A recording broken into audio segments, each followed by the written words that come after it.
Another aspect of the Forney Museum's collection are our motorcycles. And among the motorcycles in our collection, which number just around 70, we have a very nice array of Indian motorcycles, which was an early high-quality American manufactured motorcycle. They date from this very early 1913, and as you walk down the display all the way to the last year of the original Indian motorcycle production of 1952.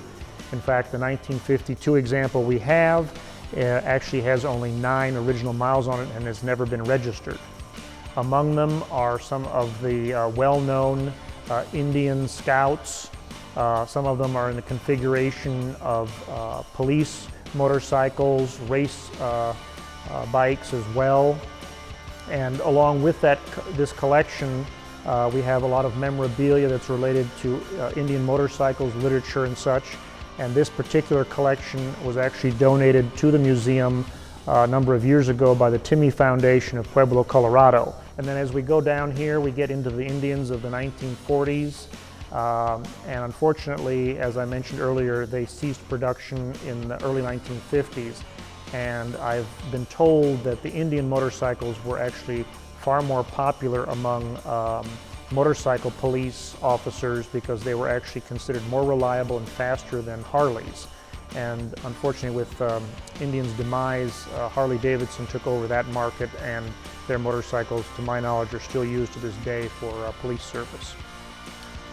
As you continue through the museum, you'll also see a wide variety of other motorcycles, not just Indians.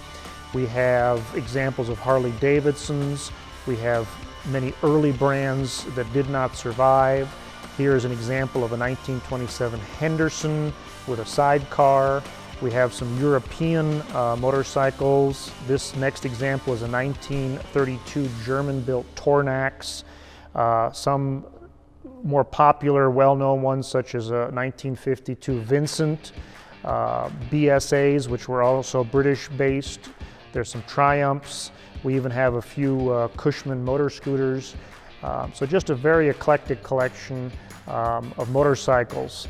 Another unique one is a 1965 Sears and Roebuck motorcycle that you could have bought either in a store or via their catalog. So a different area of the Forney Museum I'd like to show is we also have a few examples of aircraft. And one of the things that's unique about our collection is that we have so many varieties of transportation on display. So one of the ones that in particular I think is of interest is this 1957 Fornair Air Coupe. And as I talked a little bit earlier about our founder, J.D. Forney, he was involved in all kinds of industries and enterprises.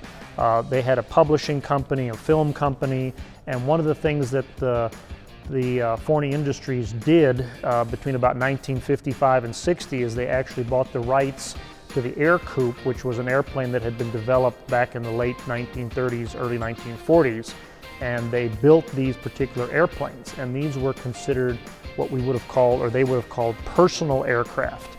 And the idea behind these was that a businessman, for example, or an executive could own a small airplane like this 2-seater, and rather than trying to take the train or drive cross-country to a particular meeting or even take commercial airlines, they could hop into their own airplane, take it to the meeting for the day, for example, from Denver to Chicago, and fly back the same day or the next day. And so Forney Industries was involved in the aircraft industry. They also manufactured propellers for a number of years as well. So just another diverse aspect of the collection and of our founder. As we continue the tour of the Forney Museum, we come into the section of our collection that features bicycles, as well as children's toys and such. The collection starts with an example of a early 1800s velocipede, which was actually what bicycles were called in the early days. And that's what's commonly referred to as a walking bicycle. You'll notice there's no pedals or chain, and you would essentially walk that bicycle, and if you came to an incline, you could hop on and ride it to the bottom of the hill. Not exactly practical compared to later bicycles. The collection also features very, very early wooden tricycles. Some people are familiar from circuses and other venues like that. The very large front-wheeled bicycles, they were typically either called high wheelers or ordinaries. Unfortunately, due to their design and having to climb quite high up to the seat, they were only ridden primarily by males, because men were wearing pants and women were still wearing skirts and dresses, so it wasn't a very practical thing for women at the time to try and ride a high wheeler. However, what they came up with in the about the turn of the century, in the late 1890s, early 1900s, was what they called a women's safety bicycle. And that particular example up there, if you'll notice, it actually has wooden spokes in its wheels, and features the design that a lot of women's bicycles did for decades, with the lowered crossbars, and that allowed women, even if they were wearing a dress or a skirt, to ride a bicycle. As we walk along here, we have examples of more modern tricycles. We have quite a collection of pedal cars, and it sort of features the transition as well as bicycles developed. We even have some unique ones. A lot of people have seen the tandem bicycle for two. The collection even features a quad pacing bicycle that would have been used in races. And as we move further along, we get into some of the bicycles that are more familiar to the public, some of the racing bicycles, a lot of the Schwinn's that were popular with kids in the 40s and 50s. We have some very unusual bicycles. If you look up there, we have a 1900 Columbia Model 108, and it's actually a shaft-driven bicycle. It does not have a chain. And then below it is a treadle bicycle, which actually is operated by pumping the pedals and is cable operated. So there were a lot of variations of bicycles through the decades. A lot of people from the 70s and 80s might have tried to learn and owned a unicycle.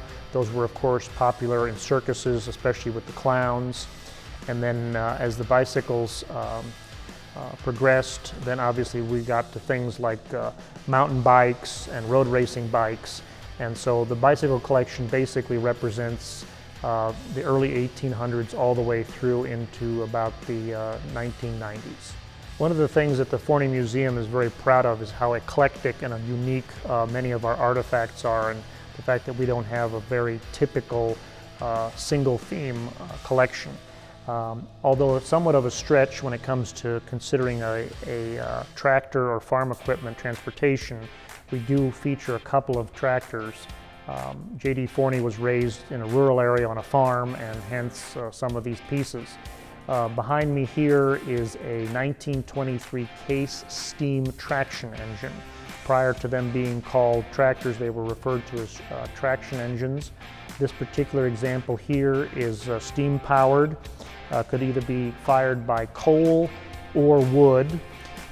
These particular tractors were not used for planting crops or plowing the ground as much as they were for harvesting. You'll notice here the very large green and yellow flywheel, and to that the farmers would have attached a large leather belt, and in front of the traction engine they would have parked a threshing machine. And this particular traction engine would have sat still while powering the thresher. And then the threshing machine was used for the harvest purpose, and then as they went through the field they would move both pieces of equipment. Because of their high cost at the time in the 20s, these were typically owned by a farm co-op, so a number of farmers would go in and own one. They would share it and move it from each other's fields and help each other operate it and utilize it. In front of it are a couple of examples of pedal cars of various tractors, which were popular with kids in the 1950s. And behind this we also have a much more modern example of a Case. This particular one dates from 1941, and we thought it would be interesting to feature a very, very early steam-powered tractor, and then by comparison a much more modern gasoline-powered tractor. And this particular Case was donated by a gentleman a couple of years ago, and we actually take this out to a lot of farm shows and have driven it in a couple of parades as well, and it's a lot of fun. Kids love to see those. Another facet of transportation that the Forney Museum features and displays on a regular basis are horse-drawn vehicles, and we have a wide variety ranging from the early 1800s all the way up through the early 1900s. For example, here we have an 1887 Brewster-built opera carriage. Brewster was a very prominent carriage builder, and they actually went on to build custom bodies for high-end American automobiles, as well as their own automobile in the early 1930s. As we move along here, the next example is a late 1880s funeral coach. A lot of our guests comment on how short it appears, and one of the things I point out to folks is the fact that people decades ago were actually not as tall as they are today, hence the shorter carriage. But again, something that a lot of people have forgotten about and don't realize was a purpose-built vehicle even in the horse-drawn era. The next example here is a Studebaker-built mail wagon, and this would have been used predominantly in rural areas and to deliver the mail, and typically a single occupant, of course, along with whatever packages or mail were being delivered. And Studebaker was one of the very, very longest surviving manufacturers of vehicles, starting in the horse-drawn era and moving into the modern era.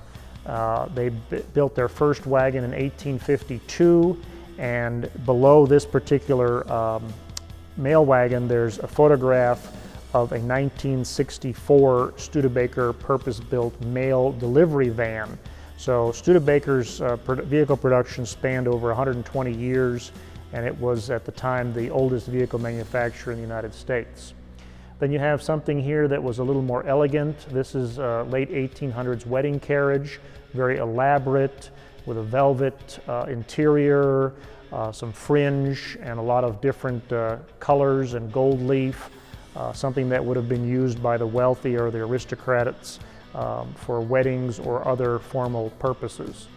And the final example we'll show you here today is this Holland and Holland. It's a British-built carriage, sort of the British equivalent of a stagecoach as we know them here in the United States. These were called park drags, and they were either used to transport a large number of people.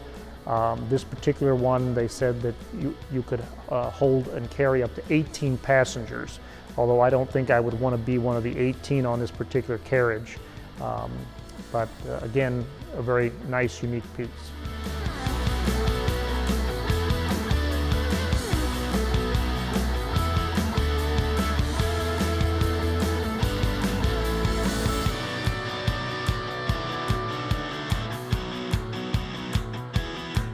Another aspect of the Forney Museum's unique collection are our rail equipment. And I'm standing here next to a very rare, only known surviving example of a Denver cable car. And this particular cable car dates from 1888 and was used in downtown Denver along one of the main thoroughfares known as 15th Street. And this particular streetcar was found in the mountains, and it was being used for storage. And when the museum acquired it in the 1980s, we were able to have it refurbished to its original appearance.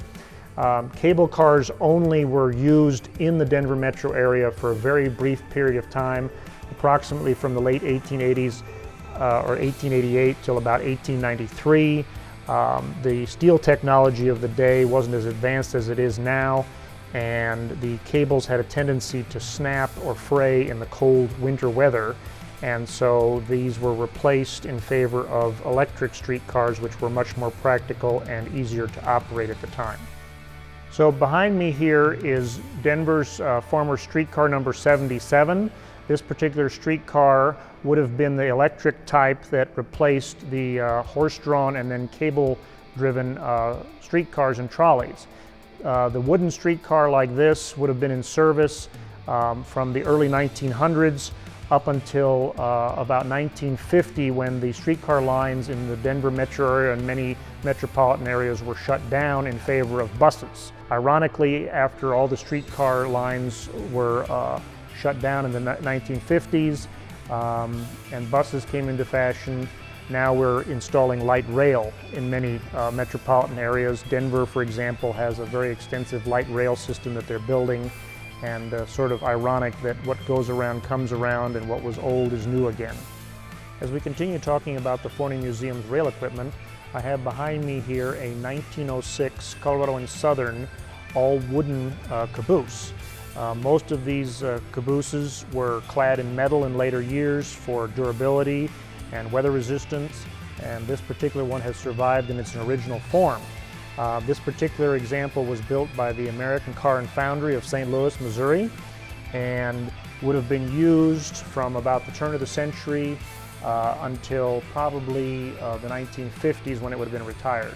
We'll go inside here and take a look at the interior of this caboose. As you can see, you've got the cupola areas where the various rail employees would have sat, and they could have viewed the progression of the train and given hand signals out the back. As we come into here, there are the living quarters. You have a small kitchen area with a table and a water cooler. They would have had a coal-fired stove for cooking meals or simply making a pot of coffee. And then they had sort of a bunk area, if you will, to take rest. Very primitive, just a wooden bunk with a simple blanket or mattress. And then they even had a work area with a built-in desk where they could do paperwork and conduct business. So nothing fancy, but just almost like a basic cabin on rails. Another piece in the Forney Museum's rail collection is this 1903 rail coach, and this is what would have been considered a private rail coach used either by rail executives or a very wealthy private owner. And this particular piece was built as a wooden rail coach, and in the 1930s was clad in metal as it's seen today, and it was in service, to our knowledge, probably into the late 50s or 1960s. The previous owner of this particular rail coach purchased it as a business promotion and painted it in a beautiful red, white, and blue theme to commemorate the 150th anniversary of the state of Illinois' statehood. So if you follow me into this rail coach, we'll start in the lounge portion.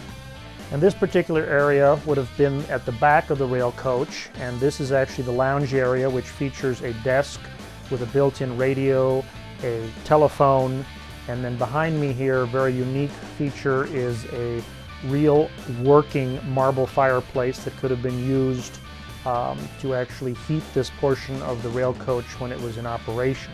Not something you would think of in a rail car. And we'll go down the hallway here and talk a little bit about some of the bedrooms and the dining area.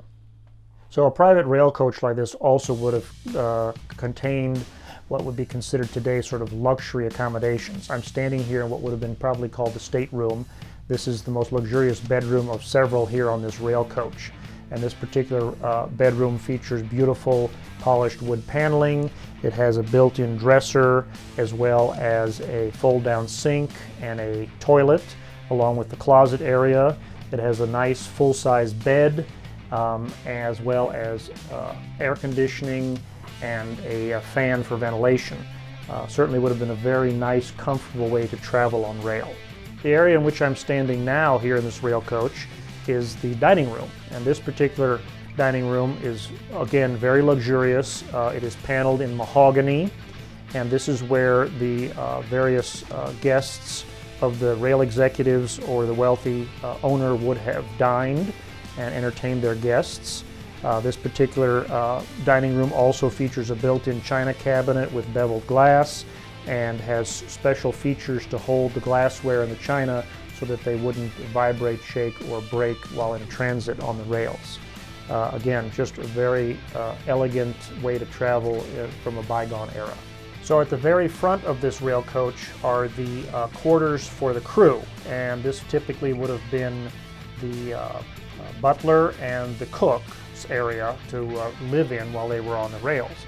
The first room here features the break room and bedroom for the crew.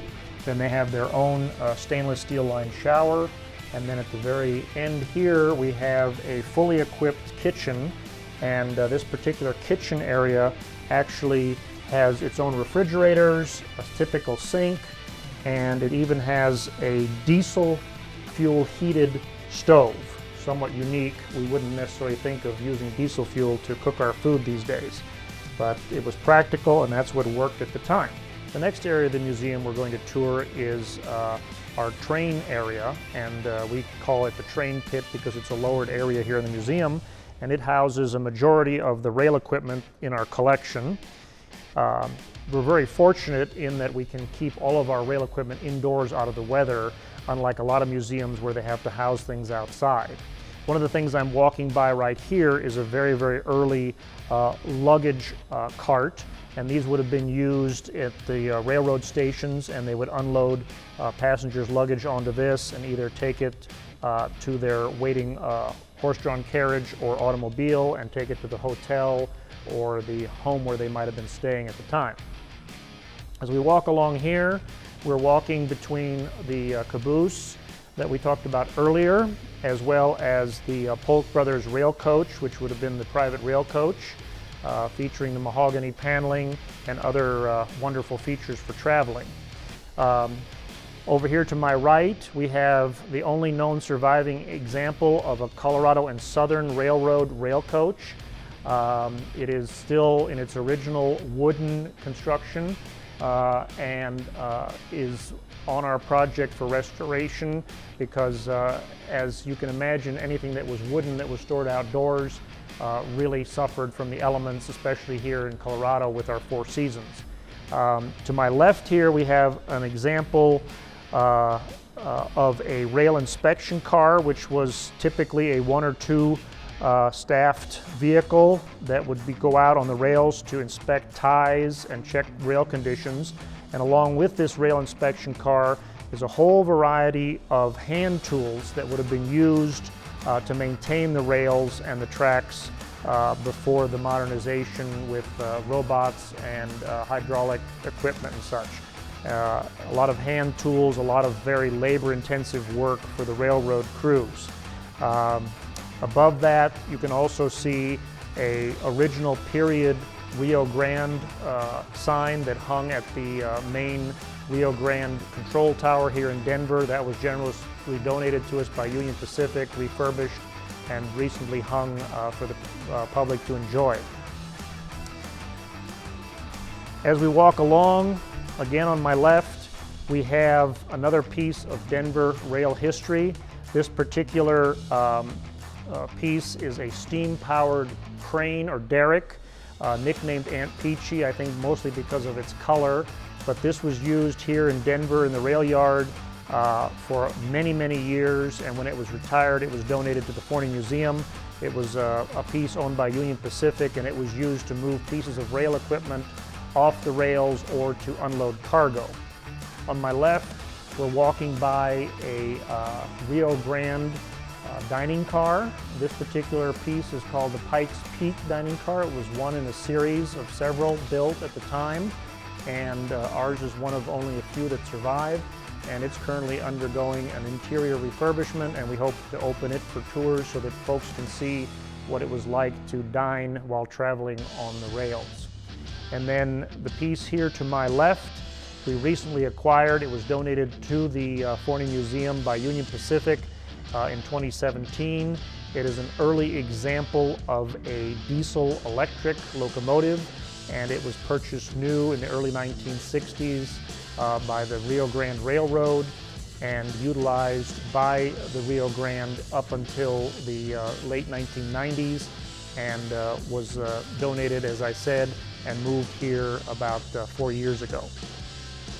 As we walk along here, we'll continue up to the front of the museum, and you'll see the last 3 significant pieces of rail equipment.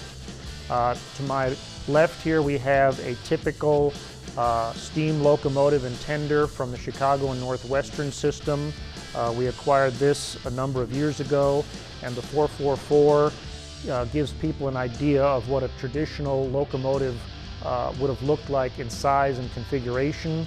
And we purposely parked it across the aisle from our most significant rail piece, which is our Union Pacific Big Boy number 4005. Of the 25 that were originally built, only 8 survive today, and we have one of the 8 surviving examples here in our collection. It has not been operational since the early 1960s, and when these locomotives were being scrapped, Dr. Arneal from the museum was able to talk Union Pacific into saving and donating those 8 locomotives, and they're distributed across the United States in various rail venues and museums. To give you a perspective, one of the things we talk about is just how massive this particular locomotive is. It is 135 feet long, and if you compare it to the other steam locomotive across the aisle, it is considerably longer. It stretches all the way to the front of the museum, and it just gives one a perspective on how massive these pieces of equipment were. The driving wheels you see here are 5 feet in diameter, and this particular piece of equipment, empty without any fuel or coal, in the tender weighed 560 tons, which in perspective is just an incredibly massive piece of equipment. Because of its sheer length, it also had what they called an articulation connection.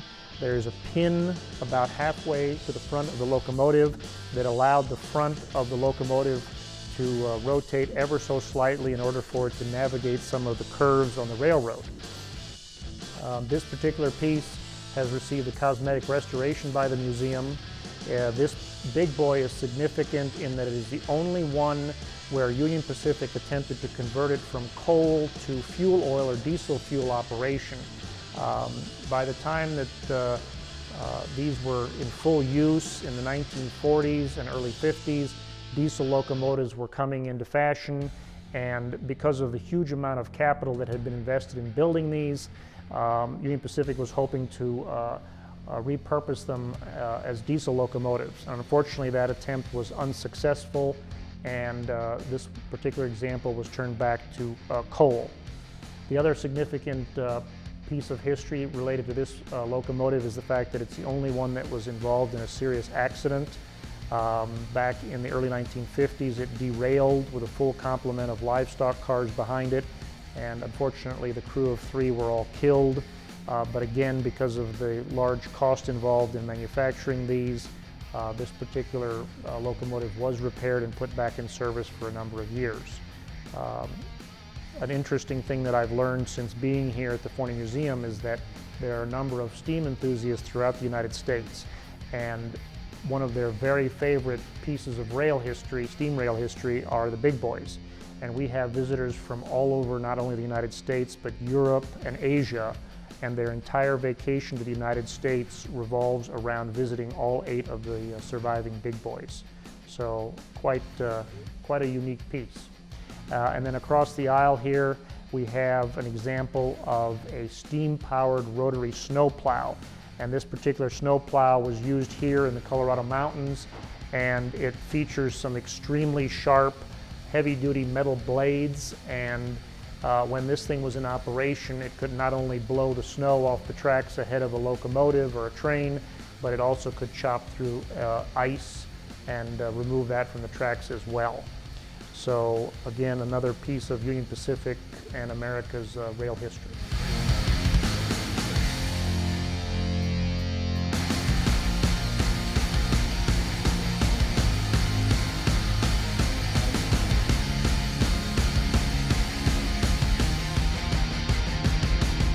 As we conclude this tour of the Forney Museum of Transportation here in Denver, I want to extend a very heartfelt thanks to the Petersen Museum of Los Angeles for coming to visit and make this tour possible.